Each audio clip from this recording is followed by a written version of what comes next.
الحمد للہ وکفا والصلاة والسلام علی عبادہ الذین اصطفیٰ خصوصاً علی افضلہم وخاتم النبیین محمد الامین وعلی آلہ وصحبہ اجمعین اما بعد فقد قال اللہ تبارک وتعالی کما ورد فی سورۃ آل عمران اعوذ باللہ من الشیطان الرجیم بسم اللہ الرحمن الرحیم کل نفس ذائقۃ الموت وانما توفون اجورکم یوم القیامہ فمن زحزح عن النار وادخل الجنة فقد فاز وما الحیاۃ الدنیا الا متاع الغرور وقال عز وجل كما ورد في سورة العنكبوت وما هذه الحياة الدنيا إلا لهو ولعب وإن الدار الآخرة لهي الحيوان لو كانوا يعلمون صدق الله العظيم رب اشرح لي صدري ويسر لي أمري واحلل عقدة من لساني يفقهوا قولي اللہم ربنا الہمنا رشدنا واعذنا من شرور انفسنا اللہم ارنا الحق حقا وارزقنا اتباعہ وارنا الباطل باطلا وارزقنا اجتنابہ آمین یا رب العالمین۔ معزز حاضرین اور محترم خواتین، آج کی گفتگو کا جو عنوان ہے اس کا پس منظر آپ کے سامنے آ چکا ہے۔ متاع الغرور مرکب اضافی ہے،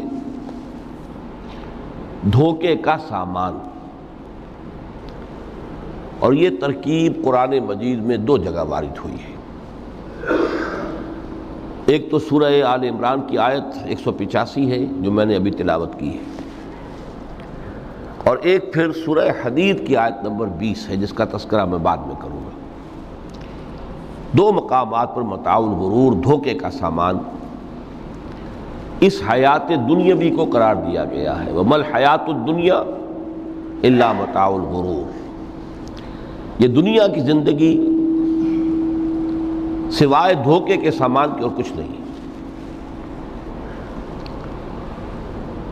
میں نے ساتھ ہی دوسری آیت جو تلاوت کی ہے وہ سورہ عنکبوت کی آیت ہے، اس لیے کہ یہ دھوکے کا سامان کس حوالے سے ہے، کس اعتبار سے یہ دنیا کی زندگی دھوکے کا سامان بنتا ہے، وہ اس آیہ مبارکہ کے بغیر بات واضح نہیں ہوگی۔ وَمَا هَذِهِ الْحَيَاةُ الدُّنْيَا إِلَّا لَهْوٌ وَلَعِبٌ، یہ دنیا کی زندگی تو سوائے کھیل اور تماشے کے اور کچھ نہیں۔ وَإِنَّ دَارَ الْآخِرَةَ لَهِيَ الْحَيَوَانُ، اور اصل زندگی تو آخرت کی زندگی ہے۔ لو کانوا یعلمون، کاش کہ انہیں معلوم ہوتا۔ چار مقامات پر قرآن مجید میں اس دنیا کی زندگی کو لہو و لعب یا لعب و لہو سے تعبیر کیا گیا۔ دو جگہ متاع الغرور، چار جگہ لہو و لعب۔ لیکن کس اعتبار سے؟ غور طلب بات ہے۔ یہ دنیا کی زندگی اللہ نے ہمیں دی ہے، یہ کائنات اس نے بنائی ہے، اس میں اس نے ہمیں بھیجا ہے۔ ظاہر بات ہے کہ یہ تخلیق جو ہے یہ کسی کھلنڈرے کا کھیل نہیں ہے۔ ربنا ما خلقت ھذا باطلا، یہ کوئی وہم نہیں ہے، یہ حقیقت ہے، یہ واقعہ ہے، اللہ کی خلاقی کا مظہر ہے۔ پھر اس میں ہمیں، اس دنیا میں اس نے ہمیں خلافت کا مقام عطا کیا ہے۔ یہ تمام چیزیں اپنی جگہ پر ہیں، جن سے یہ حیات دنیا بھی ایک بہت بڑی حقیقت بن کر سامنے آتی ہے۔ یہ نہ وہم ہے نہ گمان ہے جیسا کہ بعض فلسفیوں کا خیال ہے، حقیقت ہے، واقعہ ہے، ٹھوس ہے، محسوس ہوتی ہے، اس کا دکھ اور کرب بھی محسوس ہوتا ہے، اس کی مسرت اور خوشی بھی محسوس ہوتی ہے۔ اور پھر یہ کہ ایک ایسی شے جس کے لیے اللہ تعالیٰ نے ایک خلیفہ پیدا فرمایا، انی جاعل فی الارض خلیفہ، خلافت کا یہ تاج جو ہے حضرت آدم اور ان کی نسل کے سر پر رکھا۔ تو اس معنی میں یقیناً یہ حقائق ہیں، ان کو دھوکے کا سامان کس اعتبار سے کہا؟ اگر تو حقیقت زندگی کا تصور ہمارے سامنے واضح رہے، جس کو علامہ اقبال نے کہا ہے خوبصورتی کے ساتھ، تو اسے پیمانہ امروز و فردا سے نہ ناپ، جاویداں پہم دواں ہر دم جواں ہے زندگی۔ یہ جو اللہ کی خلاقی کا نقطہ عروج ہے انسان، کلائمیکس آف ہز کریشن، قرآن مجید میں کہا گیا خلقتہ بیدی، میں نے اسے اپنے دونوں ہاتھوں سے بنایا۔ وَلَقَدْ كَرَّمْنَا بَنِي آدَمَ وَحَمَلْنَاهُمْ فِي الْبَرِّ وَالْبَحْرِ وَرَزَقْنَاهُمْ مِنَ الطَّيِّبَاتِ وَفَضَّلْنَاهُمْ عَلَى كَثِيرٍ مِّمَّنْ خَلَقْنَا تَفْضِيلًا۔ یہ اس کی شان ہے، جس کے بارے میں دو جگہ فرمایا فَإِذَا سَوَّيْتُهُ وَنَفَخْتُ فِيهِ مِن رُوحِي،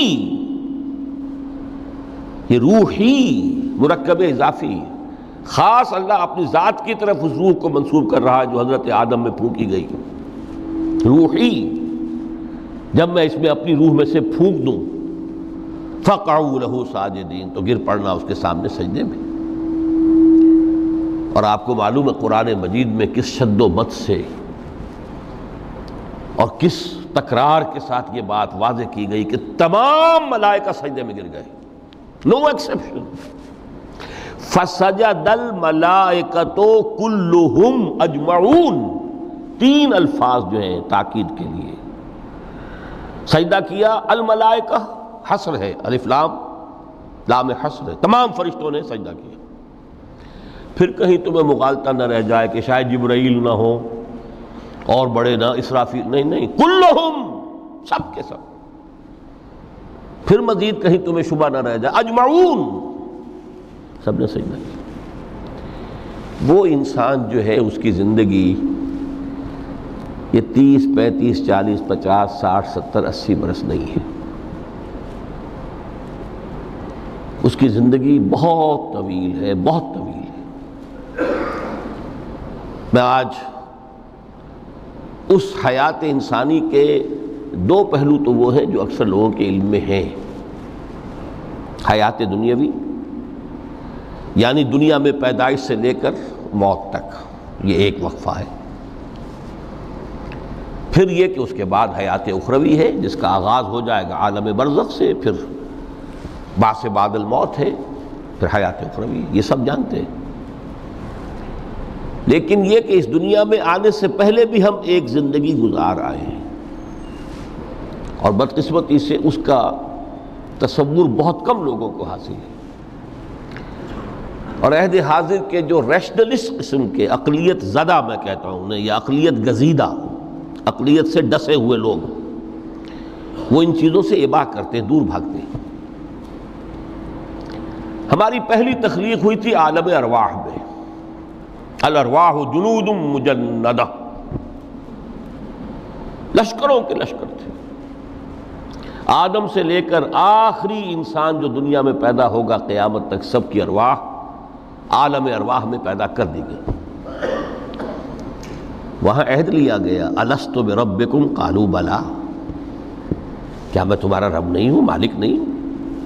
ہم سب نے عہد کیا تھا، کیوں نہیں؟ شہیدنا، ہم گواہ ہیں، یہ عہد الست۔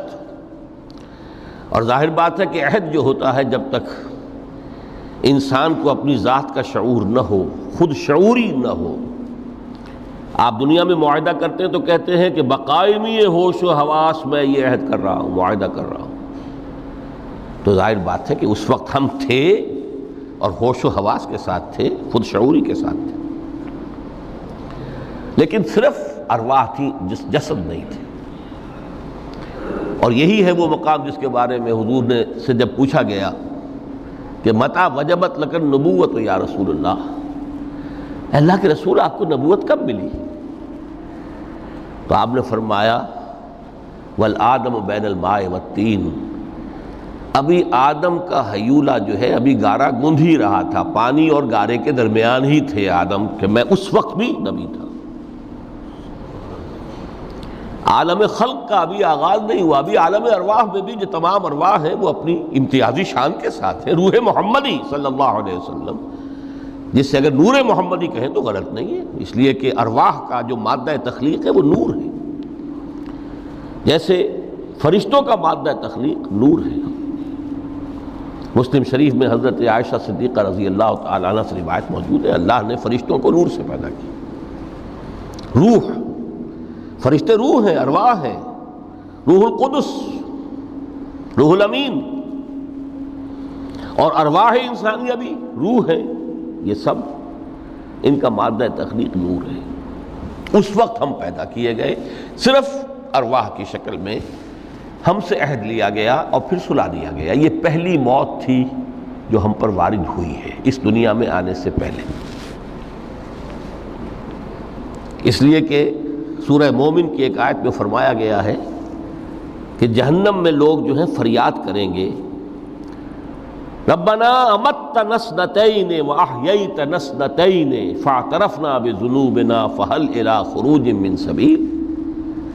اے اللہ، تو نے ہمیں 2 مرتبہ مارا، 2 مرتبہ زندہ کیا، تو اب ایک مرتبہ اور صحیح، کہ یہاں سے نکلنے کا بھی کوئی راستہ ہے کہ نہیں؟ اتنے مراحل سے تو ہمیں لے کر آیا ہے، ایک مرحلہ اور سی۔ تو یہ 2 موتیں کون سی ہیں؟ پہلی موت وہ تھی جب ارواح کو موت کی نیند سلا دیا گیا۔ پھر عالم خلق، جسے آج سائنٹسٹ کہتے ہیں، جس کا نقطۂ آغاز ہے بگ بینگ، عالم ارواح اس سے پہلے کی شے ہے، اس تک سائنس نہیں پہنچ سکتی، وہ سائنس سے ماوراء ہے۔ لیکن جہاں سے سائنس شروع ہوتی ہے وہ عالم خلق کا آغاز ہے، بگ بینگ سے۔ وہ پھر مختلف مراحل، تنزل کے مراحل بھی آئے، ارتقاء کا مرحلہ بھی آیا، تفصیل میں جانے کا موقع نہیں ہے۔ بہت سے تنزلات کے مراحل اور بہت سے ارتقاء کے مراحل طے کر کے آدم تیار ہوا ہے۔ حضرت بیدل نے رحمت اللہ علیہ بہت خوبصورت شعر کہا ہے، ہر 2 عالم خاک شد تا بست نقش آدمی، اے بہار نیستی از قدر خود ہوشیار باش۔ یہ پوری جو بھی کائنات کا جو سلسلہ شروع ہوا، بگ بینگ، اور بہت بڑے بڑے جو ناری کرے تھے جن کی کہ حرارت کا جب تذکرہ کرتے ہیں سائنسداں تو trillions and trillions of foreign height, یہ ان کی اس وقت اس کی جو حرارت کا عالم تھا۔ لیکن پھر وہ ٹھنڈے ہوئے، کچھ اس میں سے کوئی، پھر خاک کی تہ جو ہے زمین کے اس کرے پر آئی، ہر 2 عالم خاک شد۔ یہاں سے اب آدم کا حیولہ تیار ہوا، تا بست نقش آدمی۔ اس کے بعد ارتقائی مراحل ہیں، اور پھر آدم کی وہ روح جو کولڈ سٹوریج میں تھی، جب وہ لا کر پھونکی گئی ہے، جسد آدم جو ہے وہ مسجود نہیں تھا، مسجود تو تب بنا ہے جب کہ اس میں روح آدم وہ لا کر پھونک دی گئی۔ فَإِذَا سَوَّيْتُهُ وَنَفَخْتُ فِيهِ مِن رُوحِي فَقَعُوا لَهُ سَاجِدِينَ۔ یہاں سے حیات دنیاوی کا آغاز ہو گیا۔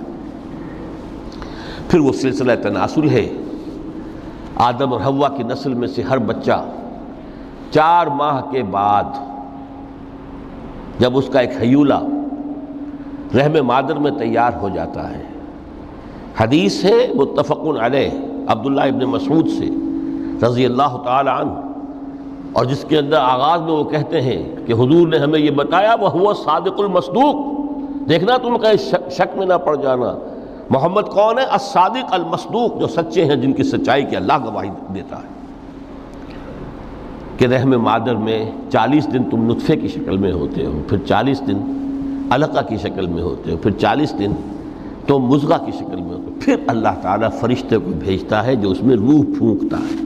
وہی عمل جو آدم کے جسد حیولہ کے ساتھ ہوا تھا، ہر ابن آدم اور بنت آدم کے لیے وہی عمل ہے کہ جو رحم مادر میں 4 مہینے کے بعد دہرایا جاتا ہے۔ یہاں سے حیات دنیاوی شروع ہوئی، پھر موت، یہ دوسری موت ہے۔ اب پہلی موت تو وہ تھی، لیکن دوسری موت، یہاں سیپریشن ہو جائے گی، جو زمین سے آیا تھا تخلیقی مادہ وہ جسم میں گیا، جسم زمین میں گیا، گل سڑ کر ختم ہوا۔ جو وہاں سے روح آئی تھی وہ اس زمینی وجود کا جو لب لباب ہے، جان نفس، اس کو لے کر اپنے ساتھ، اور وہ جائے گی عالم بالا کو۔ پھر یہ ایک وقفہ ہے، پھر بعث بعد الموت ہے۔ تو احیاء بھی دو ہو گئے، ایک مرتبہ پہلی موت کے بعد زندہ کیا اس عالم میں، آنکھ کھلی اس عالم میں ہماری، یہ پہلا احیاء تھا۔ کیف تکفرون باللہ وکنتم امواتا فاحیاکم ثم یمیتکم ثم یحییکم ثم الیہ ترجعون۔ دوسرا احیاء وہ ہوگا قیامت کے دن، بعث بعد الموت، اور پھر اس کے بعد وہ زندگی ابدی زندگی ہے، ہمیشہ کی۔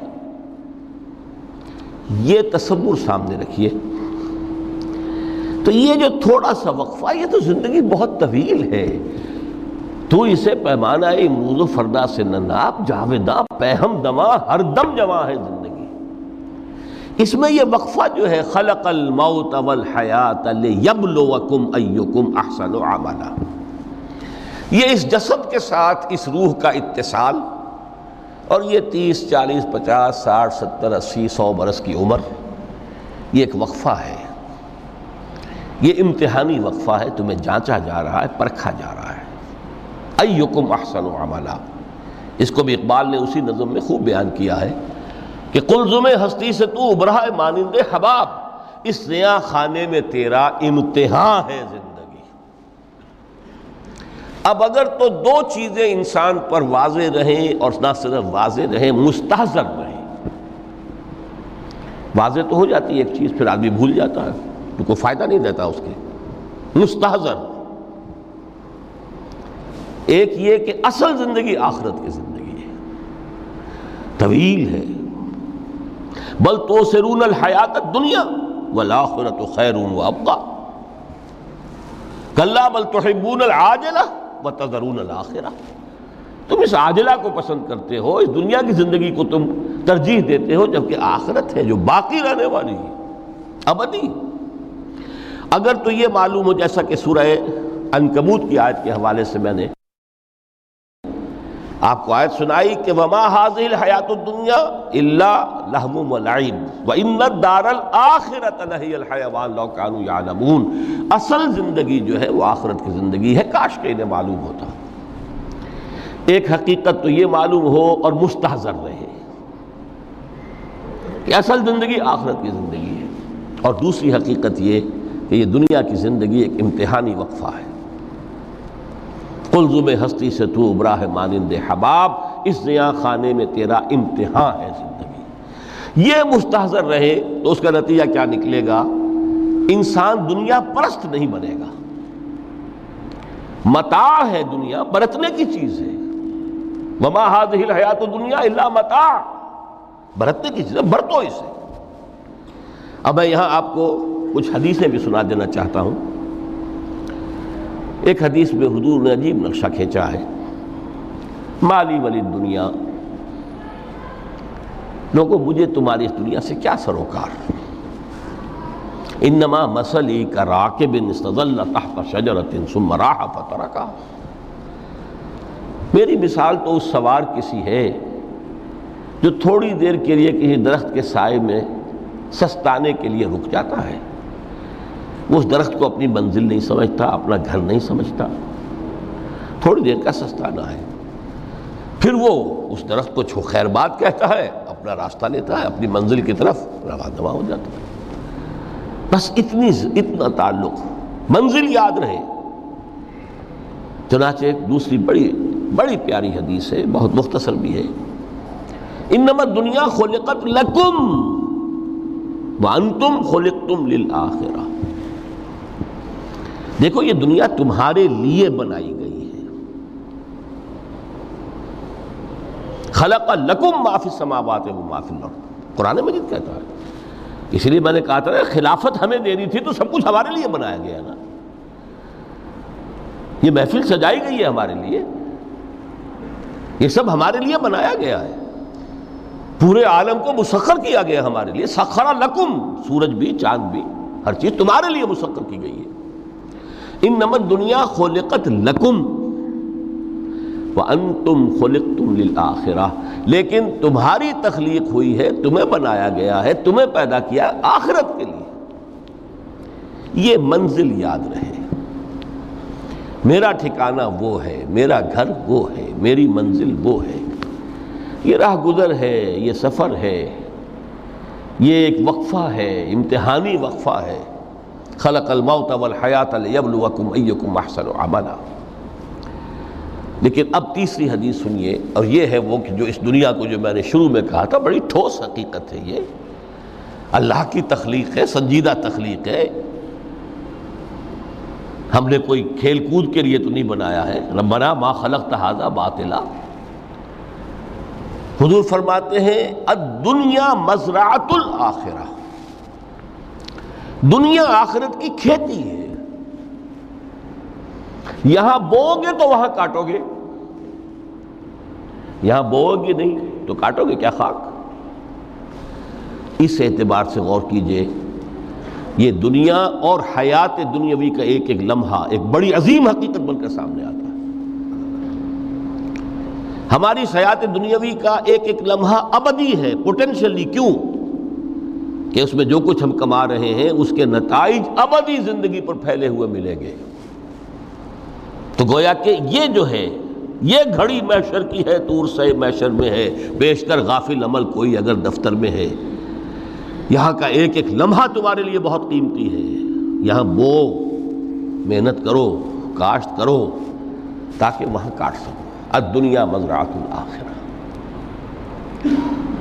اب دیکھیے یہ جو انداز ہے قرآن کا، وَمَا الْحَيَاةُ الدُّنْيَا إِلَّا مَتَاعُ الْغُرُورِ، جو ہماری گفتگو کا آج عنوان ہے، اس کے دو نتیجے نکلتے ہیں عملاً۔ ایک نتیجہ جو صحیح ہے، جو قرآن نکالنا چاہتا ہے، جس کی طرف اسلام رہنمائی کرتا ہے، ایک ہے بالکل منفی نتیجہ جس کی اسلام نفی کرتا ہے۔ وہ منفی نتیجہ کیا ہے؟ دنیا دھوکے کی ٹٹی ہے، چھوڑو گھر گھرستی کو، دفع کرو، رب سے لو لگانی ہے، یہ شادی کر کے اور گھر گھرستی کا کھکیڑ مول لینا، کہاں ایک پیٹ کا پالنا، کہاں 10 پیٹ لگ جائے پیچھے، اسی میں آدمی جو ہے گم ہو کر رہ جاتا ہے۔ لہذا گھر گھرستی کو چھوڑو، تجدد کی زندگی گزارو۔ پھر یہ تمدن ہر جگہ شر ہے، برائی ہے، دھوکہ ہے، فریب ہے، جھوٹ ہے، دفع ہو جاؤ، جاؤ کہیں پہاڑوں کی چوٹیوں پر، کہیں غاروں میں، گپھاؤں میں، کہیں جنگلوں میں دھونی روا۔ یہ ہے اس کا ایک منطقی نتیجہ جو نکلا ہے دنیا میں، اور تقریباً تمام مذاہب عالم میں نکلا ہے۔ رحمانیت جس کی جس شد و بد کے ساتھ نفی کی ہے محمد رسول اللہ صلی اللہ علیہ وسلم، لا رحمانیت فی الاسلام، اسلام میں کوئی رحمانیت نہیں، نفی ہے، مکمل نفی، لا رحمانیت فی الاسلام۔ فرمایا کہ النکاح من سنتی، یہ میری سنت ہے، میرا طریقہ ہے، گھر گھرستی کی زندگی اختیار کرنا یہ میری سنت ہے۔ 3 صحابہ پر کچھ اسی طرح کا غلبہ ہو گیا تھا۔ صحابہ میں ہر طرح کے لوگ تھے، ان میں وہ لوگ بھی تھے کہ جو بڑے ریشنلسٹ تھے، عقل کے حوالے سے بات سمجھنے والے۔ حضرت عمر کو ہم کہہ سکتے ہیں کہ سر خیل تھے ان کی، رضی اللہ تعالیٰ عنہ۔ کچھ درویش منش لوگ بھی تھے، کچھ پر یہ تقویٰ کا اور درویشی کا بہت زیادہ غلبہ ہو گیا تھا، مغلوب الحال ہم انہیں کہہ سکتے ہیں۔ حضرت عبداللہ ابن عمرو بن العاص رضی اللہ تعالیٰ عنہما، ایک عجیب سائملٹینیس کنٹراسٹ ہے باپ اور بیٹے میں۔ عمرو بن العاص بہت بڑے سیاستدان، مدبر، عرب نے چوٹی کے جو 3 سیاستدان پیدا کیے ان میں سے ایک عمرو بن العاص ہے، واریر، کانکرر، سیاستدان۔ لیکن عبداللہ ابن عمرو بن العاص بالکل درویش، روزانہ روزہ ساری رات کھڑے ہیں، نہ بیوی سے کوئی سروکار، نہ کسی سے کوئی سروکار۔ حضور کو اطلاع ملی، بلا لیا، جواب طلبی ہو گئی، یا عبداللہ اولا مخبر، انک تصوم الدہر وتقوم اللیل، اے عبداللہ مجھے یہ خبر دی گئی ہے تم ساری رات کھڑے رہتے ہو، روزانہ روزہ رکھتے ہو۔ کیا کہتے ہیں؟ جی حضور ایسا تو ہے۔ لا تفعل، مت کرو ہرگز۔ فإن لنفسك عليك حقا وإن لزوجك عليك حقا وإن لزورك عليك حقا، دیکھو تم پر تمہارے اس جسم کا اور نفس کا بھی حق ہے، اسے آرام بھی دو، اس کی ضروریات بھی پوری کرو، اس کی دیکھ بھال بھی کرو، یہ بھی تمہارے پاس امانت ہے اللہ کی۔ پھر تم پر تمہاری بیوی کا حق ہے۔ کسی صحابی نے دیکھا تھا حضرت عبداللہ ابن عمرو بن العاص کی بیوی کو کہ وہ بالکل جیسے کہ میلی کچیلی حالت میں تھی۔ پوچھا یہ کیا حال بنا رکھا؟ ان کا کہ آپ کے دوست کو تو کوئی غرض ہے ہی نہیں سرے سے، ظاہر بات ہے کہ مسلمان بیوی اور کس کے لیے وہ سنگھار کرے گی جب شوہر ہی کو کوئی دلچسپی نہ ہو، اس سے غرض ہی نہ ہو۔ لا تفعل،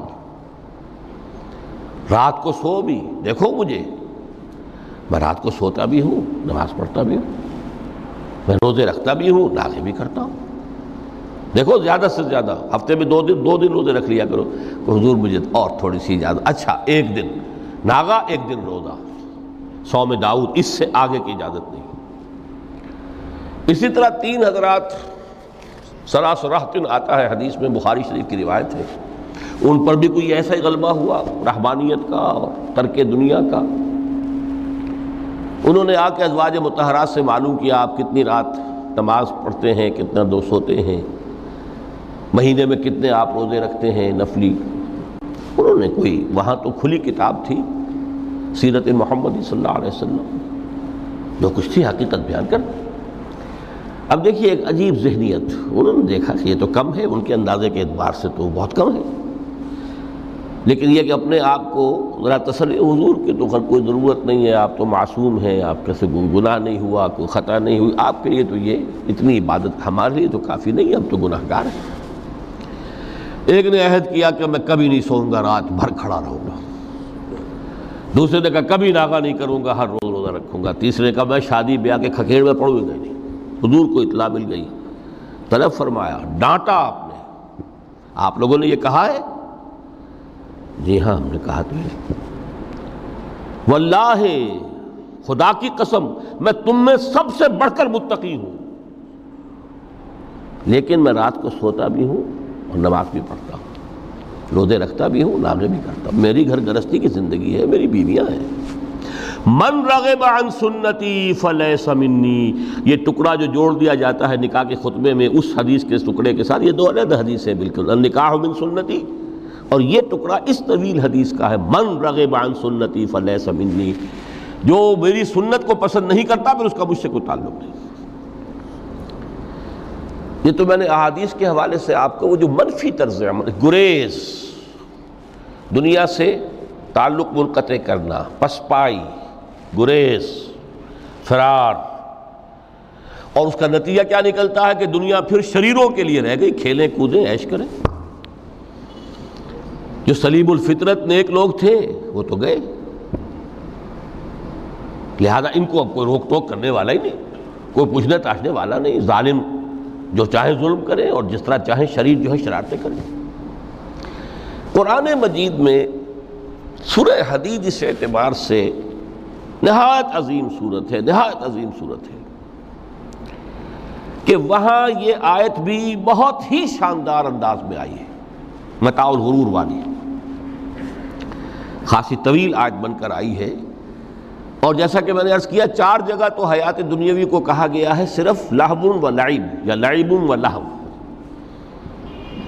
لیکن یہاں جو ہے آیت نمبر 20، اعلموا انما الحیات الدنیا لعب و لہو و زینت و تفاخر بینکم و تکاثر فی الاموال والاولاد۔ 5 الفاظ کے حوالے سے اس حیات دنیاوی کے کچھ حقائق بیان کیے گئے، عام طور پر سرسری طور پر لوگ گزر گئے ہیں۔ محاورتاً جب بھی آتا ہے معاملہ لہو و لعب، لعب و لہو، وہ تو 4 جگہ ہے، یہاں 3 الفاظ مزید آئے ہیں، اور ترکیب کیا؟ پہلے لعب ہے پھر لہو ہے۔ سورہ عنکبوت میں لہو و لعب یہ در حقیقت ایک طرح سے محاورے کی شکل اختیار کر گیا، تماشا اور کھیل، لیکن نہیں، یہاں ترتیب کچھ اور ہے۔ اس پر اگر آپ غور کریں گے تو یہ ایک عجیب سا نقشہ سامنے آتا ہے۔ حیات دنیاوی کے 5 ادوار، جن میں سے ہر دور میں ایک شے انتہائی اہم ہوتی ہے، توجہ کا مرکز بنی ہوتی ہے۔ ابتدائی دور ہے، بالکل بچہ بھی ہے، کھیل، بس لعب، اس کے سوا اسے کوئی زندگی سے سروکار ہی نہیں، زندگی کے تلخ حقائق ابھی اسے معلوم نہیں۔ بھوک لگی تو رو پڑے، ماں نے دودھ پلانا ہے، کھلانا ہے، ان سے تو کچھ نہیں کرنا اس نے، وہ لعب ہے، کھیل۔ لیکن تھوڑا سا آگے چلتے ہیں، ٹین ایجر سٹیج میں جب داخل ہوتا ہے آدمی، تو اب وہ نرا کھیل، معصومانہ کھیل نہیں رہتا، اس میں تلذذ، سینشول گریٹیفیکیشن کا عنصر شامل ہو جاتا ہے۔ اب اس کا کہا لہو، اعلموا انما الحیات الدنیا لعب و لہو۔ ذرا آگے بڑھیے تو انسان پر سب سے زیادہ دھن سوار ہو جاتی ہے، بناؤ سنگھار، میرا لباس فیشن کے مطابق ہو، کہیں ایسا نہ ہو مذاق اڑے۔ اپنے لباس کے بارے میں بہت کانشیس ہوگا، اپنے ہیئر کٹ کے بارے میں بہت کانشیس ہوگا، ہر چیز کے بارے میں بہت کانشیس۔ زینت، بناؤ سنگھار، آرائش، زیبائش۔ اس سے ذرا آگے گئے، تکاثر فی الاموال واللہو، تفاخر بینکم۔ یہ سمجھیے کہ تقریباً 30 برس کی عمر جب انسان کی ہوتی ہے، اب فخر، تفاخر، یا دولت پر فخر ہوگا، یا نسب پر فخر ہوگا، یا اپنی کسی سیاسی حیثیت پر فخر ہوگا، اپنی چودراہٹ پر فخر ہوگا۔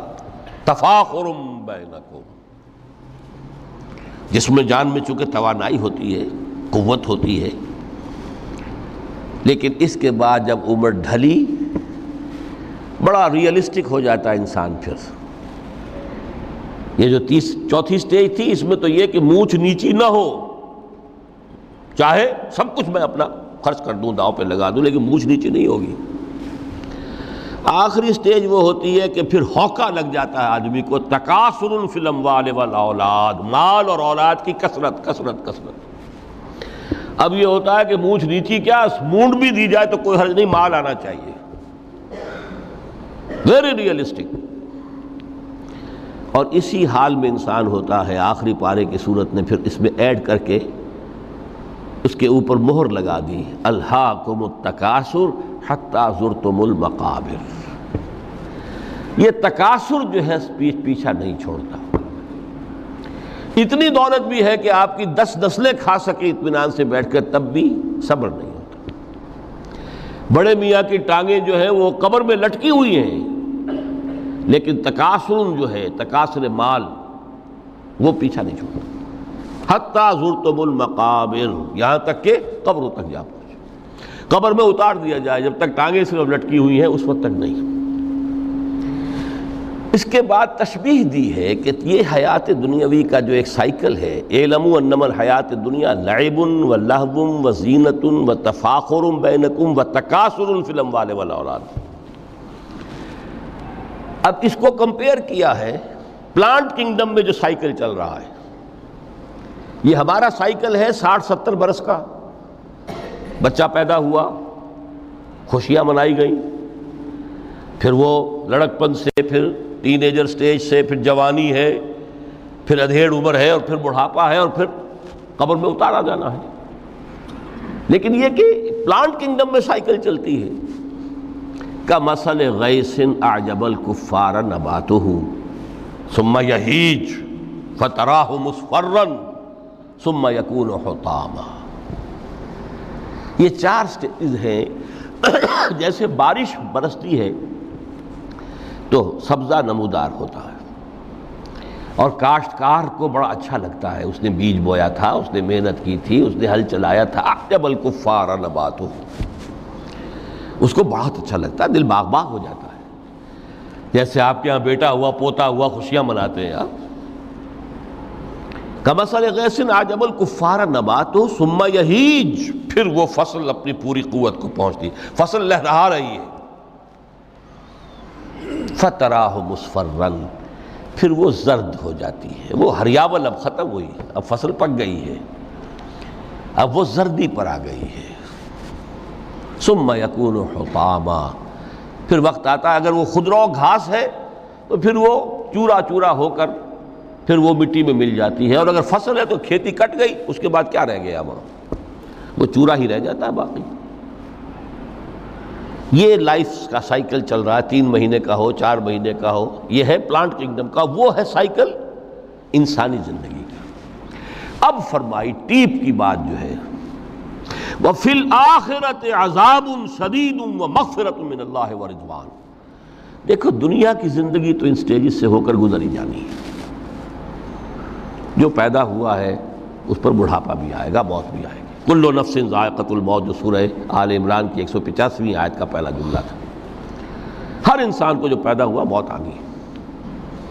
اب یہ ہے کہ وہ کہیں آپ نے محل میں گزار لی زندگی، کسی کٹیا میں گزار لی زندگی، کسی کی فٹ پاتھ پر گزر گئی زندگی. زندگی گزر جاتی ہے، گزرتی ہے، اور ان 5 سٹیجز میں سے ہو کر گزرتی ہے. آپ گندی گلیوں میں بچوں کو کھیلتے ہوئے دیکھتے ہیں، وہ بھی کھیل رہے ہوتے ہیں. نالیوں کے پانی کے اندر کھیل رہے ہوتے ہیں، ان کا بھی کھیل ہے.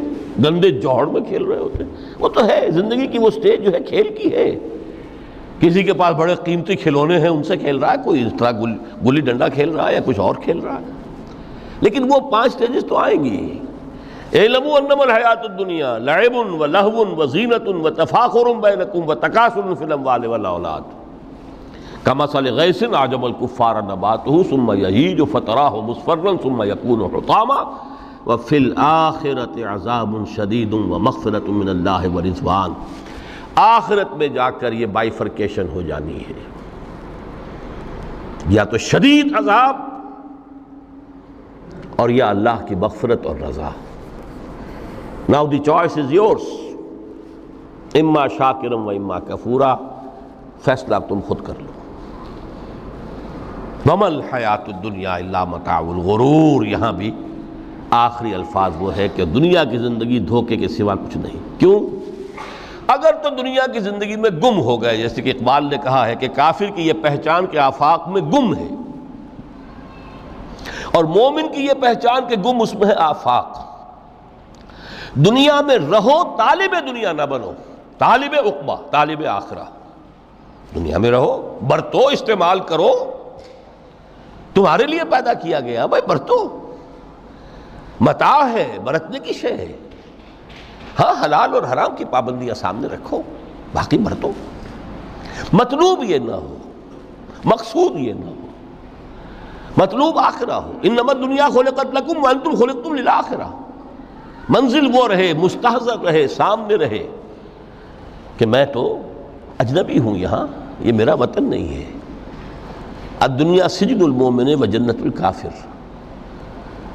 جیسے کسی پرندے کو کسی پنجرے میں بند کر دیا گیا ہو، اس طرح ہمیں اس دنیا میں بھیج دیا گیا. اللہ کی مرضی ہے، اس نے بھیجا ہے.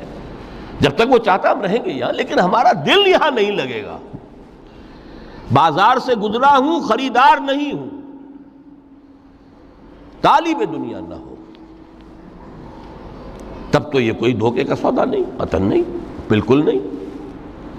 حضور نے خود فرمایا مجھے تمہاری اس دنیا میں سے فلاں فلاں چیزیں بہت پسند ہیں، اور کس قدر ریئلسٹک ہیں.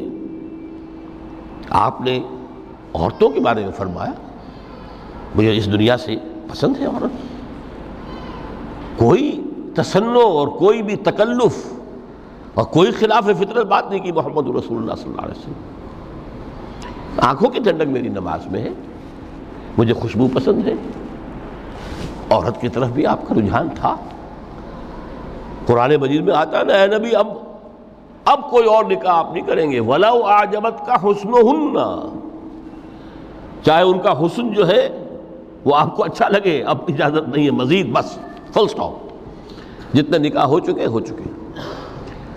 تو یہ دنیا کو حضور نے صلی اللہ علیہ وسلم دنیا پر سوار رہو، دنیا کو اپنے اوپر سوار نہ ہونے دو. بس بات صرف یہ ہے. کافر کی یہ پہچان کہ آفاق میں گم ہے۔ اسی لیے سورہ کہف کا ایک مرکزی مضمون ہے، پہلے رکوع میں بات آتی ہے اِنَّا جَعَلْنَا مَا عَلَى الْأَرْضِ زِینَةً لَهَا لِنَبْلُوَهُمْ أَيُّهُمْ أَحْسَنُ عَمَلًا۔ ہم نے اس دنیا پر جو کچھ ہے، یہ اسکائی اسکریپرز بن گئے ہمارے زمانے میں، اور یہ شاندار بلڈنگز ہیں، اور یہ کچھ ہے، ہم نے زینت اور زیبائش اور آرائش بنا دیا ہے تاکہ آزمائیں۔ انہی کے حسن کے شکار ہو جاتے ہو اور ان کے پرستار بن کر رہ جاتے ہو۔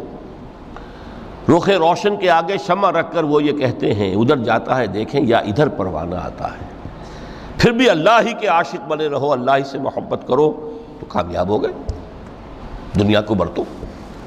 اگر دنیا یہ عروس ہزار داماد جو ہے، اگر کہیں یہ محبوبہ بن گئی تو گئے، ختم۔ اچھا دیکھیے اس سورہ حدید میں اب یہ دنیا کی حقیقت کو اس طرح بیان کر کے دو نتیجے جو اس سے نکلتے ہیں ان کو علیحدہ علیحدہ بیان کر دیا۔ ایک نتیجہ جو میں بیان کر چکا، رہبانیت، ترک دنیا، اس کی نفی کرتے ہوئے فرمایا وَلَقَدْ أَرْسَلْنَا نُوحًا وَإِبْرَاهِيمَ وَجَعَلْنَا فِي ذُرِّيَّتِهِمَا النُّبُوَّةَ وَالْكِتَابَ فَمِنْهُمْ مُهْتَدٍ وَكَثِيرٌ مِّنْهُمْ فَاسِقُونَ ثم قفینا علی آثارہم برسلنا وقفینا بعیسی ابن مریم وآتیناہ الانجیل وجعلنا فی قلوب الذین اتبعوہ رأفۃ ورحمۃ ورہبانیۃ ابتدعوها ما کتبناها علیہم۔ اصل مضمون یہ تھا جس کے لیے تمہید اتنی لمبی باندھی، ہم نے نوح کو بھیجا، ابراہیم کو بھیجا، ان کی اولاد میں ہی نبوت اور کتاب رکھ دی، پھر ان کے نقش قدم پر ہم نے اٹھایا عیسیٰ ابن مریم کو، انہیں انجیل دی، اور جو لوگ ان پر ایمان لائے ان کے دلوں میں رحمت اور رافت کے جذبات پیدا کر دیے، انسانی ہمدردی۔ حضرت عیسیٰ کا جو اپنا مزاج تھا، ظاہر بات ہے کہ آپ کے حواریین اور آپ پر ایمان لانے والوں میں اسی کا ایک عکس پیدا ہونا تھا، لہذا وہ ایک خاص کیفیت، لیکن فرمایا ایک شے کو انہوں نے بدعت کے طور پر ایجاد کر لیا، وَرَهْبَانِيَّةً ابْتَدَعُوهَا مَا كَتَبْنَاهَا عَلَيْهِمْ۔ رہبانیت کی انہوں نے بدعت ایجاد کر لی، یہ انہوں نے کی ہے، ہم نے یہ ان پر فرض نہیں کی تھی۔ یہ ہے وہ منفی نتیجہ، گریز، خانقاہوں میں جا کر بیٹھ جاؤ، موناسٹسزم، تجرد کی زندگی گزارو۔ نتیجہ اس کا کیا نکلتا ہے کہ بظاہر راہب اور راہبائیں رہ رہی ہیں اور رہ رہے ہیں، اور اندر جو حرام کاری کے بازار چل رہے ہیں، اور تہخانوں کے اندر حرامی بچوں کی قبروں کے قبرستان بنے ہوئے۔ ہسٹری آف کرسچین موناسٹسزم پر کتابیں پڑھ لیجیے، خود انہوں نے اپنے سارے جو ہیں بخیے ادھیڑ کر خود رکھ دیے۔ یہ رہبانیت، یہ اسلام کا راستہ نہیں ہے۔ احادیث کے حوالے سے میں آپ کے سامنے پہلے بیان کر چکا ہوں، میں بعد میں تھوڑا سا عرض کروں گا کہ ہمارے ہاں بھی یہ رسم کیوں آئی اور کیسے آئی۔ الحمدللہ اس درجے میں نہیں آئی جس درجے میں کہ کرسچینٹی میں آئی ہے، الحمدللہ ثم الحمدللہ، لیکن کسی درجے میں اگر آئی ہے تو کیوں آئی ہے یہ میں بعد میں عرض کروں گا۔ لیکن اس کا مل حیات الدنیا الا متاع الغرور کا دوسرا نتیجہ کیا ہے؟ پہلا نتیجہ تھا گریز کا، پسپائی کا، فرار کا، معاشرے سے نکل بھاگنے کا، تاکہ معاشرے میں اشرار کھل کھیلیں، جو چاہیں کریں۔ ایک راستہ یہ ہے، ترک دنیا کے معنی ہیں ترک لذات دنیاوی، آسائشوں کو ترک کرنا، سختیاں جھیلنا، کس لیے؟ تاکہ دنیا سے ظلم کا خاتمہ ہو،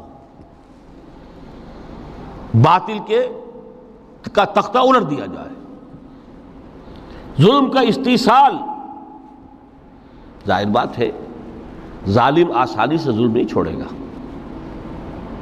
ایکسپلائٹر وعظ و نصیحت سے اپنے ایکسپلائٹیشن سے باز نہیں آئے گا۔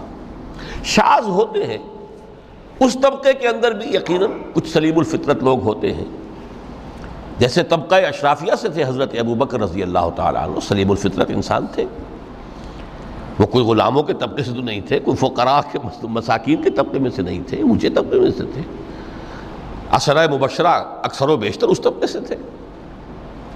لیکن بائی اینڈ لارج وہ جو طبقہ ہوتا ہے یا تو وہ اپنے جبر اور استبداد کا تخت جو ہے جما کر بیٹھا ہوا لوگوں کی گردنوں کے اوپر، پولیٹیکل ریپریشن ہے یا اکنامک ایکسپلائٹیشن ہے،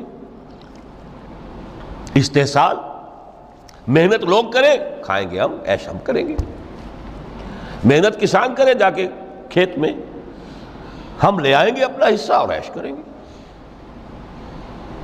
یا کوئی سوشل ڈسکریمنیشن ہے، یہ اونچا ہے یہ نیچا ہے، یہ تو پیدا ہی ہوا ہے شودر، یہ اس سے نکل ہی نہیں سکتا، اور یہ پیدا ہوا برہمن، یہ تو اونچا ہے۔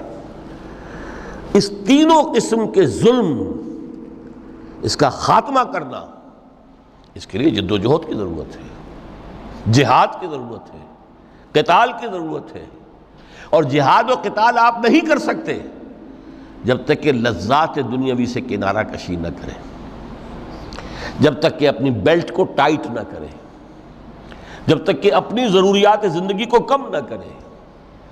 ضروریات زندگی کم کریں گے تو تفریغ الاوقات ہوگا، جو تبلیغی بھائیوں کی اصطلاح ہے بہت اہم، اپنے وقت کو فارغ کر سکیں گے۔ اس وقت کو فارغ کریں گے تو پھر وہ جد و جہد، وہ محنت، وہ جہاد، اس کے لیے آپ کے پاس وقت ہوگا، اس کو آپ لگا سکیں گے۔ پھر اس میں جب سخت سے سخت منزلیں آئیں گی تو اس میں میدان میں مقابلہ بھی ہوگا، جان کی بازی بھی کھیلنی پڑے گی، اس میں قید و بند کا وقت بھی آ سکتا ہے۔ 3 برس تک اگر محمد عربی صلی اللہ علیہ وسلم پورے خاندان بنی ہاشم کے ساتھ بدترین اسیری سمجھ لیجئے شیب بنی ہاشم میں جو رہیں، یہاں تو اسیروں کو آپ راشن تو دیتے ہیں، کھانا تو دیتے ہیں، وہاں تو اصل جو ہے وہ تو دونوں طرف سے گھاٹی کا منہ بند کر دیا گیا تھا، سیل تھی کہ کوئی شے جو ہے وہ جانے نہ پائے اندر۔ 3 برس، جس میں کہ وہ وقت بھی آیا ہے کہ سوکھے ہوئے چمڑے ابال ابال کر اس کا پانی جو ہے بلکتے ہوئے بچے، پھول جیسے بچے بنی ہاشم، ان کے حلق میں ٹپکایا گیا ہے، اور کچھ نہیں۔ کچھ تھے لوگ، حکیم بن حزام جیسے رضی اللہ تعالیٰ عنہ، بعد میں ایمان بھی لے آئے۔ حضرت خدیجہ رضی اللہ تعالیٰ عنہ کے چونکہ وہ قریبی رشتہ دار تھے، وہ پہاڑ کو کراس کر کے چوٹی پر سے اتر کر کچھ کبھی کبھی کھانے پینے کی چیز پہنچا دیتے تھے۔ یہ سارے مراحل آئیں گے۔ یہ جو ہے یہ مثبت ہے، ترک دنیا وہ نہیں۔ ترک دنیا سے مراد دنیا کی لذتوں سے، دنیا کی آسائشوں سے، ان سے آدمی اپنے آپ کو پیچھے ہٹائے، ان کو چھوڑے، ان کو ترک کرے، تاکہ اپنا وقت، اپنا مال، اپنی صلاحیتیں صرف کر سکے۔ کس کام کے لیے؟ اب اس کے لیے دیکھیے آیت نمبر 25 ہے یہ سورہ حدید کی۔ لَقَدْ أَرْسَلْنَا رُسُلَنَا بِالْبَيِّنَاتِ، ہم نے اپنے رسولوں کو بھیجا واضح چیزوں کے ساتھ۔ بینہ وہ شے جو از خود ظاہر ہو۔ آفتاب آمد، دلیل آفتاب، جب سورج طلوع ہو گیا وہ خود اپنے وجود پر دلیل ہے، اس کے لیے کسی اور اضافی دلیل کی ضرورت نہیں کہ سورج موجود ہے، وہ تو ہے، سب کو نظر آ رہا ہے۔ تو بینات سے مراد معجزے بھی ہیں، اور وہ تعلیم جو ہے بنیادی دین کی کہ جو فطرت انسانی کی جانی پہچانی ہوئی شے ہے، دونوں پر اس کا اطلاق ہو جائے گا۔ لقد ارسلنا رسلنا بالبینات وانزلنا معهم الکتاب والمیزان، اور ہم نے ان کے ساتھ کتاب اتاری، میزان اتاری۔ یہ سب کچھ کس لیے کیا؟ لیقوم الناس بالقسط، تاکہ لوگ عدل پر قائم ہوں۔ یہ ہے سول آبجیکٹو۔ یہ نہیں بس ہماری کتاب پڑھ لیا کرے، ختم قرآن ہو گیا، اللہ اللہ دعا مانگ لی، چھٹی۔ قائم کرو اس کو، وہ میزان عدل نصب کرو، ہر ایک کو وہی تل کر ملے جو اس کا حق ہے، اور ہر ایک سے وہ لیا جائے کہ جو اس کے ذمہ واجب ہے۔ اگر یہ نہیں تو بابا پھر سب کہانیاں ہیں، شریعت اور دین اور نماز اور روزہ اور حج، کوئی حیثیت ان کی نہیں۔ اچھی طرح سن لیجئے میری بات۔ قرآن مجید میں کہلوایا گیا حضور سے، قل یا اہل الکتاب لستم علی شیء حتی تقیموا التوراۃ والانجیل وما انزل الیکم من ربکم۔ اے نبی ان سے کہہ دیجئے، اے کتاب والو تمہاری کوئی حیثیت ہی نہیں، ہماری نگاہوں میں تمہارا کوئی مقام ہی نہیں جب تک کہ تم قائم نہیں کرتے تورات کو اور انجیل کو اور جو کچھ کے نازل کیا گیا تمہاری طرف تمہارے رب کی طرف سے. قائم کرو، پھر آؤ ہم سے بات کرو، ہم سے دعا کرو، ورنہ دفع ہو جاؤ. Nothing doing. They don't care for you. لستم على شيء حتى تقيموا التوراة والإنجيل وما أنزل إليكم من ربكم. اب قانون خداوندی تو بدلتا نہیں ہے، نہ فرام پرسن ٹو پرسن، نہ فرام نیشن ٹو نیشن، نہ فرام امہ ٹو امہ، اٹل ہے. وَلَن تَجِدَ لِسُنَّتِ اللَّهِ تَبْدِيلًا وَلَن تَجِدَ لِسُنَّتِ اللَّهِ تَحْوِيلًا. سنت اللہ تو ایک ہے. اب اس آیت کو ذرا پڑھیے. قُلْ يَا أَهْلَ الْقُرْآنِ لَسْتُمْ عَلَىٰ شَيْءٍ حَتَّىٰ تُقِيمُوا الْقُرْآنَ وَمَا أُنزِلَ إِلَيْكُم مِّن رَّبِّكُمْ. کہہ دو اے محمد کہ اے قرآن والو تمہاری کوئی حیثیت نہیں ہے ہمارے سامنے جب تک کہ تم قرآن کو قائم نہیں کرو. پڑھ لو اور اس کے قرات کے مقابلے منعقد کرا لو اور سونے کے تاروں سے اسے لکھ لو اور اس کو جو چاہو کر لو، کوئی حیثیت نہیں. قائم کرو اس قرآن کو، اس کے نظام کو، اس کے قانون کو، جو حضرت ابوبکر نے فرمایا تھا. پہلا خطبہ جو دیا ہے آپ نے بیعت خلافت کے بعد، تم میں ہر قوی میرے نزدیک ضعیف ہوگا جب تک کہ اس سے حق وصول نہ کر لوں، اور ہر ضعیف قوی ہوگا جب تک کہ اسے اس کا حق دلانا دوں. سورہ شورى میں حضور سے کہلوایا گیا قل وَأُمِرْتُ لِأَعْدِلَ بَيْنَكُمْ، مجھے یہ حکم ہوا ہے کہ میں تمہارے مابین عدل قائم کروں. میں واعظ بن کر نہیں آیا، میں بدھ مت کے بھکشو بنانے کے لیے نہیں آیا تمہیں. ہاں انقلابی عمل میں ایک مرحلہ آتا ہے، بدھ مت کے بھکشو بننا پڑتا ہے کچھ عرصے کے لیے، تیاری کا مرحلہ، وہ میں ابھی بعد میں ذرا بیان کر دوں گا. لیکن مستقل نہیں ہے یہ بدھ مت کے بھکشو. یہ بدماش جس طرح چاہیں کھل کھیلیں، ظالم جس طرح چاہیں لوگوں پر ظلم کرتے رہیں، تشدد اور جبر کا جس طرح سے چاہے معاملہ کریں، استحصالی نظام جس طرح ہوتا ہے چلتا رہے. شاہ ولی اللہ دہلوی رحمۃ اللہ علیہ کے الفاظ میں انسانوں کی عظیم اکثریت ڈھور ڈنگر بن جائے، صبح سے لے کے شام تک کمر توڑ دینے والی مشقت کے بعد بمشکل 2 وقت کی روٹی ملتی ہو، اس کا کبھی خیال اسے اللہ کا آئے گا؟ کبھی اللہ سے لو لگا سکے گا؟ دنیا نے تیری یاد سے بیگانہ کر دیا تو اس سے بھی دل فریب ہے غم روزگار کے. اس لیے حضور نے فرمایا کاد الفقر ان یکون کفرا، یہ فقر جو ہے یہ تو انسان کو کفر تک پہنچا دیتا ہے. عدل قائم کرو. تو دیکھیے یہ آیت انتہائی گمبھیر آیت ہے قرآن مجید کی سورہ حدید کی. جس طرح وہ آیت متاع الغرور والی جس شان کے ساتھ سورہ حدید میں آئی ہے، اعلموا انما الحیات الدنیا لعب ولہو وزینۃ وتفاخر بینکم وتکاثر فی الاموال والاولاد کمثل غیث اعجب الکفار نباتہ ثم یہیج فتراہ مصفرا ثم یکون حطاما وفی الآخرۃ عذاب شدید ومغفرۃ من اللہ ورضوان وما الحیات الدنیا الا متاع الغرور. لیکن اس کا نتیجہ کیا نکلنا چاہیے؟ لقد ارسلنا رسلنا بالبینات وانزلنا معهم الکتاب والمیزان لیقوم الناس بالقسط. Now prepare for the shock. میرے نزدیک، میرے علم کی حد تک شاید دنیا کی کوئی انقلابی کتاب نہ ہو جس نے اس قدر عریاں طور پر کھل کر یہ کہا ہو کہ ظالموں کی سرکوبی کرو، کچلو ان کے سر. وانزلنا الحدید، ہم نے لوہا بھی اتارا ہے. ایک وقت آتا ہے ظلم نہیں ختم ہوتا جب تک کہ لوہے کی طاقت ہاتھ میں نہ آئے. انزلنا الحدید، ہم نے صرف کتاب ہی نہیں اتاری ہے، لوہا بھی اتارا ہے. فیہ باس شدید، اس میں جنگ کی صلاحیت ہے. ومنافع للناس، لوگوں کے لیے کچھ اور منفعتیں بھی ہیں. کوئی توا پرات چمٹا یہ بھی بنا لو، ٹھیک ہے، لیکن اصلاً یہ اسلحہ کے لیے. وانزلنا الحدید، اسی تو سورہ حدید کا نام حدید ہے. فیہ باس شدید ومنافع للناس ولیعلم اللہ من ینصرہ ورسلہ بالغیب. اللہ دیکھنا چاہتا ہے کون ہے اس کے وفادار بندے تو اس لوہے کی طاقت کو ہاتھ میں لے کر مدد کرتے ہیں اس کی اور اس کے رسولوں کی غیب میں ہونے کے باوجود۔ ان اللہ قوی عزیز، ویسے اللہ قوی ہے، عزیز ہے، آن واحد میں کفر کو ختم کر دے جب چاہے، آن واحد میں ظالم کا ظلم جو ہے وہ ختم کر کے رکھ دے، وہ سب کچھ کر سکتا ہے۔ لیکن پھر تمہاری آزمائش کیسے ہوگی؟ کیسے معلوم ہوگا ہوز ہو، کس کا کیا مقام تھا، کس کے پاس کتنا یقین کا سرمایہ تھا، کس کے ایمان کی گہرائی اور گہرائی کا کیا عالم تھا، کس نے ہمارے دین کے لیے کیسی کیسی قربانیاں جھیلی ہیں۔ یہ ہے ترک دنیا جو موسٹ پروفاؤنڈ ہے، نتیجہ خیز ہے، خیر کو وجود میں لانے کے لیے ہے، لیکن اس کی مثالیں موجود ہیں۔ حضرت مصعب بن عمیر رضی اللہ تعالی عنہ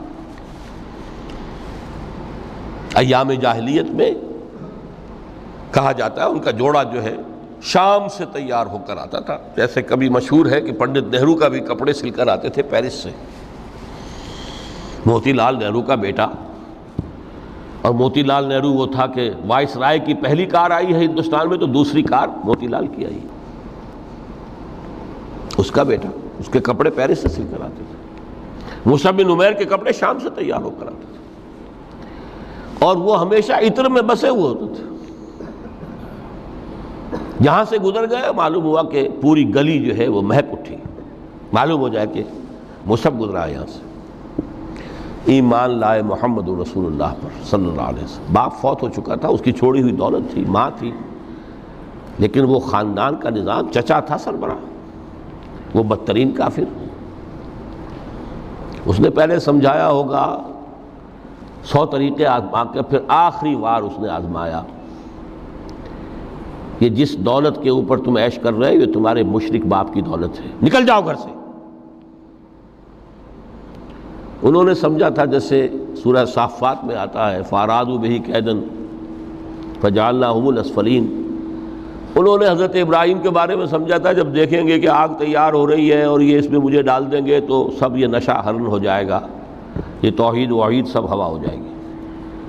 لیکن ہوا کیا؟ بے خطر کود پڑا آتش نمرود میں عشق، عقل ہے محو تماشائے لبے بام۔ اس نے تو یہ دھمکی دی تھی کہ دن میں تارے نظر آ جائیں گے مصعب کو، ناز و نام میں پلا ہوا انسان، اسے کہہ دیا جا نکل جاؤ گھر سے۔ اٹھ کر چلنے لگے، اس کا تیش جو ہے اور اچھا یہ کپڑے بھی اسی مشرک باپ کے ہیں، اتارو ان سب کو۔ مادر ذات برہنہ ہو کر گھر سے نکلے، مادر ذات۔ پھر وہی ہے کہ جن کے نام قرائے فال بنام من دیوانہ زدند، اے بیعت عقبہ اولیٰ ہوئی ہے، لوگوں نے کہا کہ ہمیں کوئی مقری دیجئے قرآن پڑھانے والا جو ہمیں قرآن پڑھائے۔ حضور نے فرمایا جاؤ مصعب۔ وہ مصعب وہاں جا کر مدینے میں المقری بن گئے، جا المقری، وہ آ رہا پڑھانے والا۔ اور 1 سال کی محنت، دعوت اور تبلیغ اور قرآن کے پڑھانے کے نتیجے میں اگلے سال 75 افراد لا کر حضور کی جھولی میں ڈال دی۔ یہ مصعب ہے۔ شہادت ہوئی ہے غزوہ بدر میں۔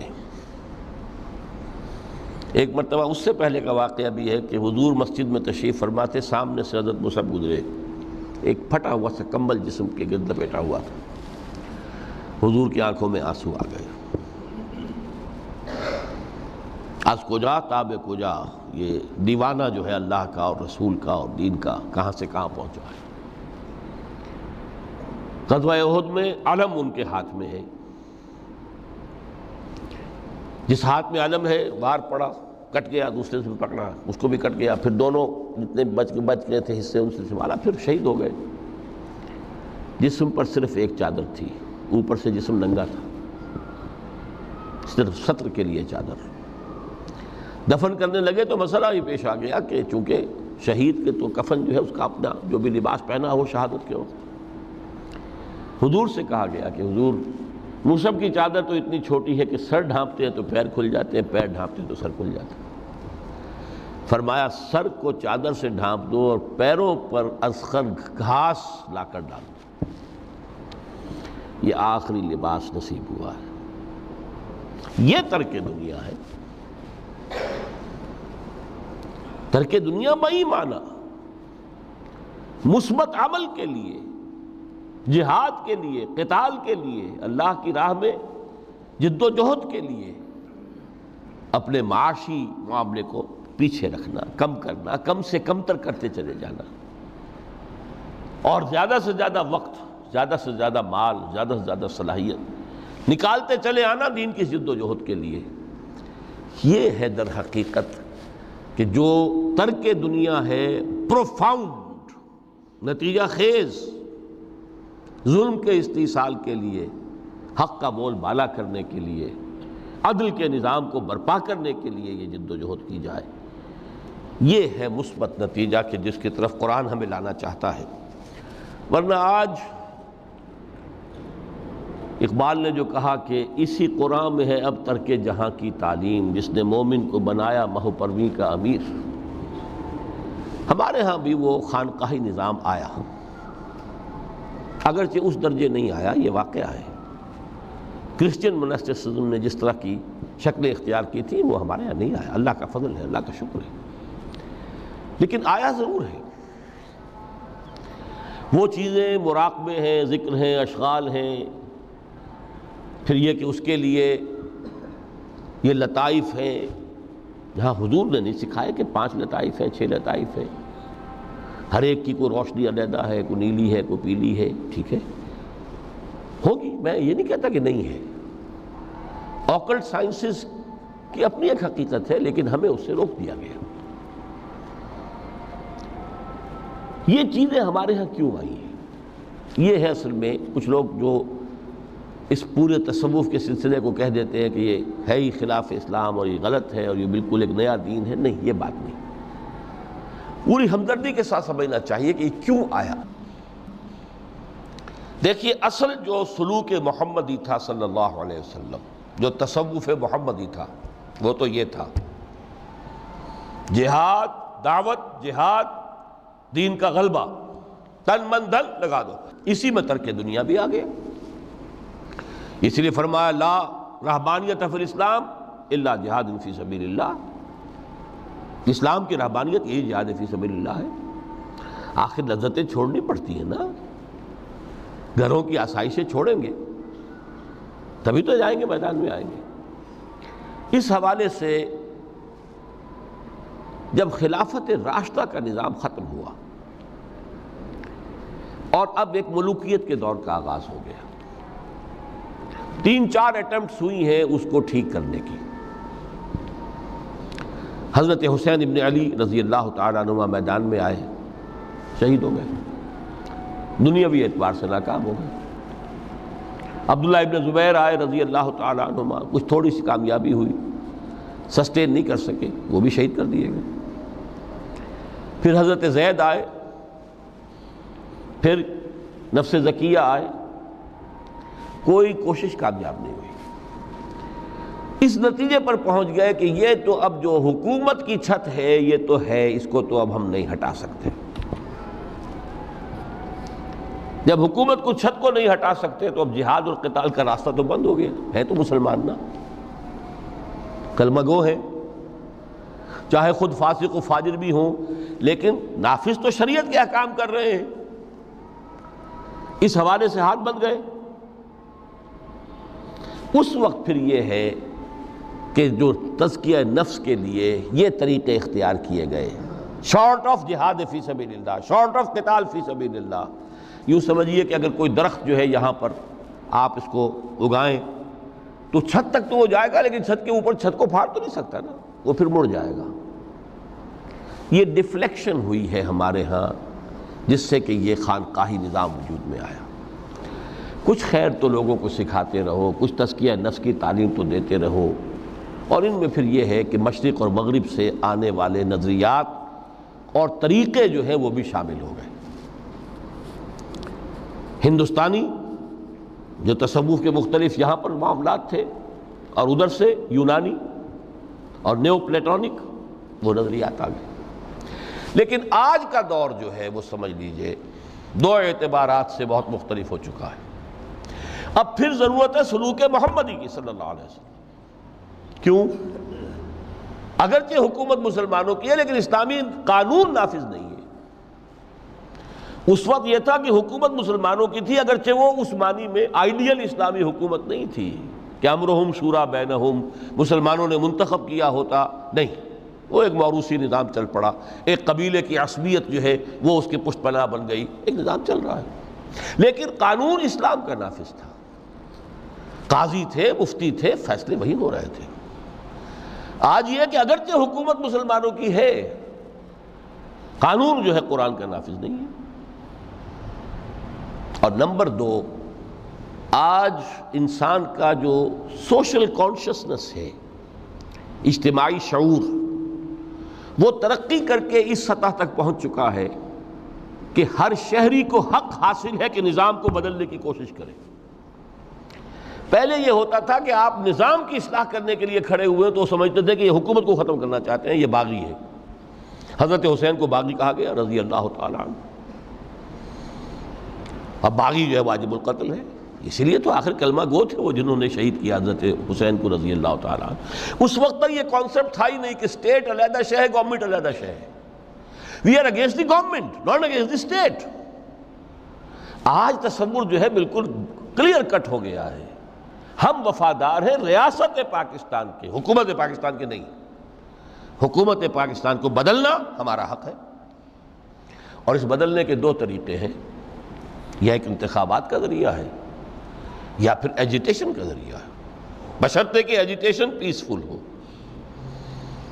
توڑ پھوڑ نہ ہو، کسی کی جان اور مال اور پراپرٹی کو کوئی نقصان نہ پہنچایا جائے، خود مرنے کو تیار ہو جائے، گولیاں چلیں، جیلوں میں جائیں، ایجیٹیٹ کریں، اگر جیلیں بھر جائیں گی، اگر گولیاں مار مار کر جو ہے فوج ایک وقت میں آ کر کہہ دے گی، جیسے کہ بھٹو کے زمانے میں کہہ دیا تھا، جبکہ اس نے کہا تھا کہ میری کرسی بہت مضبوط ہے، لیکن جب بریگیڈیئر محمد اشرف گوندل ہی ٹک دی لیڈ، پھر 3 اور آگے بریگیڈیئر ان کے ساتھ مل گئے، we are going to shoot no more, go and have a political settlement. اپنی قوم کے اوپر کہاں تک ہم گولیاں برسائیں گے؟ Who are they? They are our kith and kin. We are not an occupation army. Jallianwala Bagh میں اگر 5000 مر گئے یا جتنے بھی مرے تھے، جنرل ڈائر کو کائے کا دکھ؟ وہ ہندو تھے یا مسلمان تھے یا سکھ تھے؟ ہندوستانی تھے۔ لیکن یہاں تو جن کو ہم مار رہے ہیں وہ کون ہیں؟ پاکستانی ہے۔ ہو سکتا ہے جو گولی چلا رہا ہے اسی کا کوئی بھانجا بھتیجا جو ہے اس موب کے اندر موجود ہو سامنے۔ یہ راستے دونوں اس وقت کھلے ہوئے ہیں۔ الیکشن کا پروسیس جو بھی لوگ سمجھتے ہیں کہ اس کے ذریعے سے یا سمجھتے رہے ہیں، آج تو میں سمجھتا ہوں کہ وقت آ چکا ہے کہ تقریباً اس پر کنسنسس ہو چکا ہے کہ الیکشن کے ذریعے سے نظام نہیں بدل سکتا۔ چہرے بدل جائیں گے، ہاتھ بدل جائیں گے، اس لیے کہ جو بھی پولیٹیکو سوشو اکنامک سسٹم ہے، بہتر سے بہتر الیکشن بھی ہوگا تو وہی ریفلیکٹ کرے گا۔ جاگیردار ہے تو 80% جاگیردار ہی بیٹھے ہوں گے آپ کی نیشنل اسمبلی میں، تو وہ زمینداری اور جاگیرداری جو ہے اس کو ختم ہونے دیں گے۔ ایجیٹیشن کا راستہ ہے، لیکن یہ کہ وہ ایجیٹیشن کرنے کے لیے پہلے میدان میں وہ لوگ آئیں جو اپنی ذات پر اپنے گھر میں دین نافذ کر چکے ہوں، اپنی معاش کو پاک کر چکے ہوں، اپنی معاشرت کو درست کر چکے ہوں۔ یہ دو کام اگر نہیں کیے تو بہتر ہے گھر میں بیٹھے رہیں، باہر نہ نکلیں، دین کا نام نہ لیں، وہ دین کو بدنام کریں گے۔ یہ مرحلہ طے کر لیں اور پھر ایک بنیان مرصوص بن کر، نہیں عن المنکر بالید، جب تک طاقت کافی نہیں ہے اس وقت تک دعوت ہے، تبلیغ ہے، خوش آمد ہے۔ وَلْتَكُن مِّنكُمْ أُمَّةٌ يَدْعُونَ إِلَى الْخَيْرِ وَيَأْمُرُونَ بِالْمَعْرُوفِ وَيَنْهَوْنَ عَنِ الْمُنكَرِ وَأُولَٰئِكَ هُمُ الْمُفْلِحُونَ۔ یہ سب زبان سے ہوگا، ہاتھ سے نہیں۔ جب طاقت کافی ہوگی تو اب ہاتھ سے ہو۔ اب ہم یہ کام نہیں چلنے دیں گے، اب یہ بینک نہیں چلیں گے، گھیراؤ کریں گے، نہیں چلنے دیں گے۔ یہ اخبارات میں جو فحاشی کے سمجھیے کہ وہ رنگین صفحات نہیں نکلنے دیں گے، پکیٹنگ ہو جائے گی۔ کئی دن تک کراچی میں جنگ کا گھیراؤ کیا گیا تھا MQM کی طرف سے، اور صرف یہ بات تھی کہ ہماری خبریں صحیح شائع نہیں کر رہا ہے۔ جب نہیں نکلنے دیا گیا جنگ، اس کے بعد صورت یہ ہو گئی کہ الطاف صاحب کو چھینک بھی آتی تھی تو پہلے صفحے میں لکھا ہوتا تھا۔ لیکن کریں نا، میدان میں آئے نا لوگ، یہ ہے اصل میں وہ تصوف کہ جو اب بالکل سلوک محمدی صلی اللہ علیہ وسلم کا جو اصل سلوک تھا وہ تصوف تھا، وہ ترک دنیا، مالی ولی دنیا، انما مثلی کراکب استظل تحت شجرۃ ثم راح فترکھا، اس کے ضمن میں فرمایا گیا ہے سورہ توبہ کی میں آیت نمبر 24 آپ کو سنا، فرمایا قل ان کان آباؤکم وابناؤکم واخوانکم وازواجکم وعشیرتکم واموال اقترفتموها وتجارۃ تخشون کسادها ومساکن ترضونها احب الیکم من اللہ ورسولہ وجہاد فی سبیلہ فتربصوا حتی یاتی اللہ بامرہ واللہ لا یہدی القوم الفاسقین۔ اے نبی ان سے کہہ دیجئے لوگو اگر تمہیں اپنے باپ اور اپنے بیٹے اور اپنے بھائی اور اپنی بیویاں یا بیویوں کے لیے شوہر اور اپنے رشتہ دار اور وہ مال جو تم نے بڑی محنت سے جمع کیے ہیں اور وہ کاروبار جن کی کساد کا تمہیں اندیشہ رہتا ہے کہیں مندہ نہ ہو جائے، اور وہ بلڈنگیں، وہ حویلیاں، وہ کوٹھیاں جو تمہیں بڑی پسند ہیں، بہت چاؤ سے بنائی ہیں، ڈیکوریٹ کی ہیں، ڈیکوریشن پیسز کہاں کہاں سے لا کر ڈرائنگ روم میں رکھے ہیں،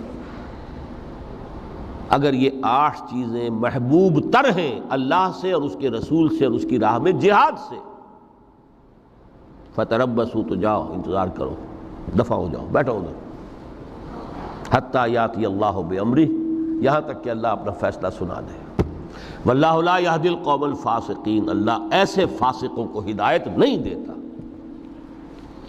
یہ ہے ترک دنیا، یہ ساری محبتیں جو ہیں جیسے علامہ اقبال نے کہا یہ مال و دولت دنیا یہ رشتہ و پیوند، بتان وہم و گما لا الہ الا اللہ۔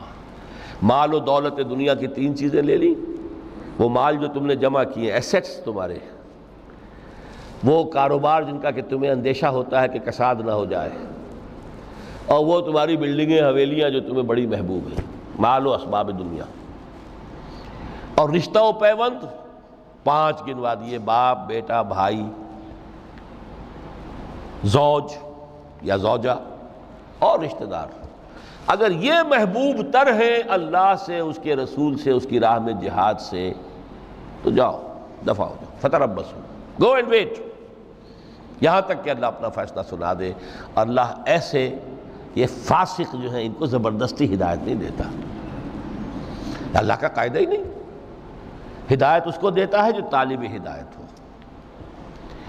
تو متاع الغرور اس معنی میں کہ دنیا کی کوئی شے اور اس کی محبت ہمارے راستے میں بیڑی بن کر ہمارے پاؤں میں نہ پڑ جائے، اس راستے سے، دعوت دین اور اقامت دین کی جد و جہد سے، اگر یہ ہے تو یہ متاع الغرور ہے، دھوکہ ہے، فریب ہے۔